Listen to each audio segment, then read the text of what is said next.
Please be very careful if you plan to modify the DHCP servers on existing IP pools. So what am I referring to? If you can see my screen, I already have an IP pool configured here. That's a 10.1140/24.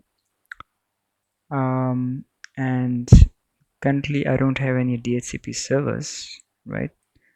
But let's say I had DHCP servers and I wish to modify those DHCP servers. Or just to give another example, let's say I want to add DHCP servers now, right? So let's say I select this one as my DHCP server. And by the way, if you're not happy with this selection, you can manually type the IP here as well and hit this plus sign. Okay.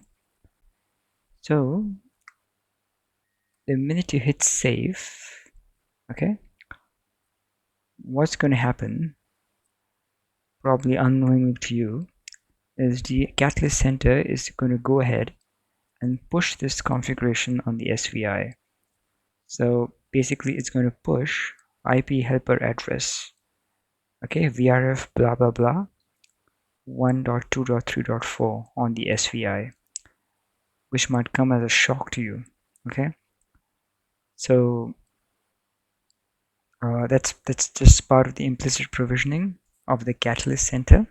Okay, there is an enhancement request filed as well to in order to not do this, or at least warn the user when doing this, but I'm not really sure what's going on with the enhancement request. But you need to be aware of this, okay? Because you might be doing a DHCP server change. You might think that you will go and change the DHCP servers here, hit save, and then do the provisioning later. That's not how it works, okay?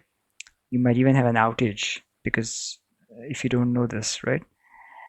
And one more thing you need to be careful about is even if your new DHCP servers are up and functional and you decide to hit save, and now you know that Catalyst Center is going to remove the old DHCP servers, the old helper addresses, and push the new helper addresses, right?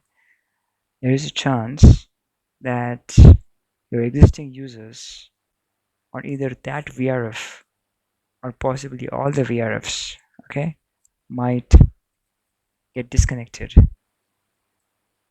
Okay, this may happen. Why would this happen? Well, most likely L2 flooding might be enabled on that specific VRF or maybe all the VRFs, and there's a huge ARP storm, okay, that actually causes your existing clients to disconnect. Ideally, it should only impact the VN where you're doing the change.